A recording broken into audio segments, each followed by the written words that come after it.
दशहरा का पर्व अच्छाई की बुराई पर जीत का प्रतीक माना जाता है, लेकिन इस बार रावण दहन सिर्फ धार्मिक उत्सव तक सीमित नहीं रह गया, बल्कि राजनीति अखाड़ा भी बन चुका है। जगह जगह पर रावण दहन के मंच पर सियासी रंग चढ़ा और नेताओं की बयानबाजी ने विवाद खड़ा कर दिया। आपको बता दें कि देश भर में दशहरे की धूम रहने वाली है, लेकिन लंका का राजा रावण दहन होगा, लेकिन इसके साथ ही सियासी तूफान भी उठ चुका है। किसी नेता ने मंच से सरकार पर निशाना साधा तो किसी ने विपक्ष को आड़े हाथों लिया है। जहां एक तरफ जनता ने बुराई के अंत का जश्न मनाने वाले हैं, वहीं दूसरी तरफ राजनीतिक दलों ने एक दूसरे पर वार पलटवार कर दशहरे के मंच को चुनावी सभा में बदल दिया। बात करते हैं छत्तीसगढ़ के कवर्धा जिले के पंडरिया की, जहां पर रावण दहन पर सियासी बवाल अब शहर में गर्मा गई है। पंडरिया नगर में दशहरे पर रावण दहन को लेकर दो राजनीतिक दलों के बीच विवाद खड़ा हो गया है। कांग्रेस के नेता आनंद सिंह ने आरोप लगाया है कि भाजपा विधायक भावना बोहरा के द्वारा धार्मिक आयोजनों को लेकर शहर में अशांति माहौल निर्मित करने का प्रयास कर रही है। उनका रावण बनकर तैयार है, लेकिन पंडरिया विधायक रावण दहन स्थल पर उनके लोगों को प्रवेश प्रतिबंधित कर उनके विरुद्ध प्रशासनिक दबाव बना रही हैं। उन्होंने कहा है कि नगरीय प्रशासन मंत्री ने कहा कि अब बता दें कि अब उनकी समिति रावण दहन कहां करे। आपको बता दें कि विवाद की स्थिति निर्मित क्यों हुई। कांग्रेस कार्यकाल में नगर विकास समिति के ज्यादातर व्यापारी लोग पंडरिया आत्मानंद स्कूल प्रांगण में रावण दहन का कार्यक्रम आयोजित किया करते थे। कार्यक्रम में मुख्य अतिथि के रूप में सत्ता सरकार के ज्यादातर लोग शामिल हुआ करते थे, लेकिन वर्तमान में भाजपा की सरकार आने के बाद दशहरा रावण दहन स्थल पर महामाया दुर्गा उत्सव समिति के द्वारा आत्मानंद स्कूल प्रांगण पर कार्यक्रम की अनुमति पहले से मिल गई है।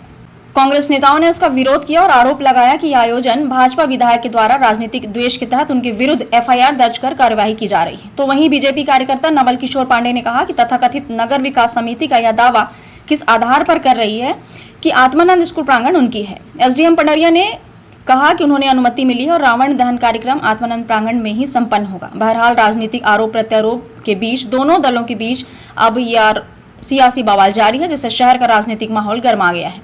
इस विवाद ने शहर की राजनीति में हलचल मचा दी है और दोनों दलों के समर्थकों के बीच तनाव की स्थिति पैदा हो गई हो। अब यह देखना होगा कि आगे इस मामले में क्या नया मोड़ आता है। देखिए कांग्रेस एवं बीजेपी के नेताओं ने क्या कुछ कहा है। हम लोगों ने चूंकि हमारा 70 फीट के करीब का रावण, एक विशाल का रावण बनकर 1 महीना पहले से तैयार था, अचानक अनुमति दूसरी समिति को दे दी गई, जो आप जान भी रहे होंगे। और उसके बाद हम लोगों ने बहुत आग्रह किया कि भैया हमको स्थान बता दें या उस स्थान पर ही ले जाकर उसी समिति के द्वारा उसे जला लिया जाए, क्योंकि धार्मिक आस्था से जुड़ा हुआ एक प्रतीक है, सनातन धर्म का प्रतीक है। उसका दहन होना बहुत आवश्यक है, जरूरी है, धार्मिक आस्था है उसमें। तो वो तो बनकर तैयार था, लेकिन आज तक वो जानकारी मिल नहीं पाई और कल हम लोगों के द्वारा उसको ले जाकर आत्मानंद स्कूल ग्राउंड ले जाया जा रहा था ताकि वहाँ पर उसे दे दिया जाए और उस पुतले का दहन विधिवत तरीके से कर दिया जाए। लेकिन शायद विधायक महोदया को ये कबूल नहीं था। उनकी जिद है कि नहीं, हम इनका किसी चीज़ को नहीं छुएंगे। माँ और मौसी का एक व्यवहार ये सुनने में आया, कुछ कार्रवाई भी हुई है।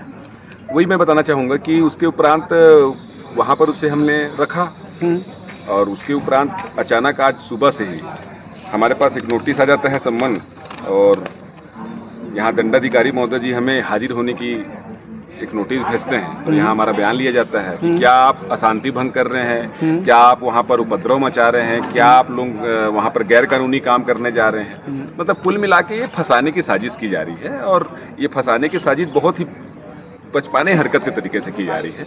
ये फंसाना तो आपके आप लोगों की समिति द्वारा अब क्या कुछ होगा रावण को? देखिए, जिस प्रकार की ये नीति चल रही है, ये राजनीति से प्रेरित है और विधायक महोदया का इसमें पूरा हस्तक्षेप है। उन्हीं के द्वारा किया गया यह षड्यंत्र है कि लोगों से लड़वा दिया जाए और कूट करो शासन करो। रावण अब कहाँ दहन होगा आप लोगों का? अब उसे प्रशासन जाने, उसे विधायक महोदया जाने। रावण तो हमारा बन गया, हमको तो अनुमति कहीं नहीं दी गई है, न हमको अनुमति उस स्थान पर दी गई है, न कोई स्थान बताया गया है। रावण तो हमारा 7-8 सालों से वहाँ पर आयोजन होता आ रहा है, दहन होता आ रहा है, लेकिन अचानक दूसरी समिति को दे दिया गया और हमारे आवेदन पर कोई विचार नहीं किया। अब आगे क्या कुछ है आप लोगों? अब हमारे पास तो आगे कोई विकल्प ही नहीं बचा है। दशहरा मनाने विधायक महोदय आएंगी, हम अपना जो रावण है उसे ले जाकर रखे हैं, अब वो जलाएंगी नहीं जलाएंगी वो समझे, लेकिन हमारा जो कार्यक्रम चलता है झांकी का, हम लोग को झांकी निकालेंगे, उससे तो कोई नहीं रोक सकता। नेता भी हैं अब्दुल, मैं यही कहना चाहूँगा कि ये जो दशहरा महोत्सव होता है हमारे हिंदू संस्कृति की अक्षय निधि है, जहाँ से हमें अपने धर्म और संस्कृति की रक्षा के लिए जो विभिन्न स्रोत मिलते हैं, उसमें से एक दशहरा महोत्सव होता है। इस बार बड़े खुशी की बात है कि महामाया दुर्गा उत्सव समिति पंडरिया के तत्वाधान में आत्मानंद स्कूल के मैदान में रावण दहन का कार्यक्रम मुख्य अतिथि सम्माननीय श्रीमती भावना बोहरा जी उत्कृष्ट विधायक की उपस्थिति में संपन्न होना है। ऐसी स्थिति में पूरे नगरवासी को महामाया दुर्गा उत्सव समिति के द्वारा आमंत्रित किया गया है और सभी की जिम्मेदारी है कि इस कार्यक्रम को सफल बनाएं और उसमें भागीदार बने। यही मैं सभी लोगों नगर विकास समिति की कुछ सदस्यों का ये कहना है कि हम लोग प्रत्येक साल वहाँ दहन करते हैं रावण, इस बार भी वहाँ करेंगे, तो इस पर आपका क्या विचार है? देखिए भाई, सबसे पहले बात तो नगर विकास समिति नाम की चीज़ वर्तमान में पंडरिया में कोई विधिक रूप से नहीं है और यदि तथाकथित लोगों के द्वारा ये भ्रम फैलाया जा रहा है तो उसके लिए वो लोग स्वतः जिम्मेदार हैं। किंतु महामाया दुर्गा उत्सव समिति को या मेरे को उसमें किसी भी प्रकार से कोई राग द्वेष या हम अवमानना का शब्द इसलिए नहीं कहना चाहते कि वो लोग भी हमारे बीच के हैं। भगवान श्री रामचंद्र जी उनको सद्बुद्धि दे, प्रगति के पथ पर ले जाने के लिए अग्रसर करे, यही हम ईश्वर से मंगल कामना करेंगे। चूँकि शक्ति और भक्ति का जो पर्व होता है नवरात्रि का, कुंवार नवरात्रि विशेष रूप से ये जगत के कल्याण के लिए होता है, तो इसमें हम सभी सहभागी बने, यही सभी लोगों तो आत्मानंद स्कूल प्रांगण में रावण दहन होगा?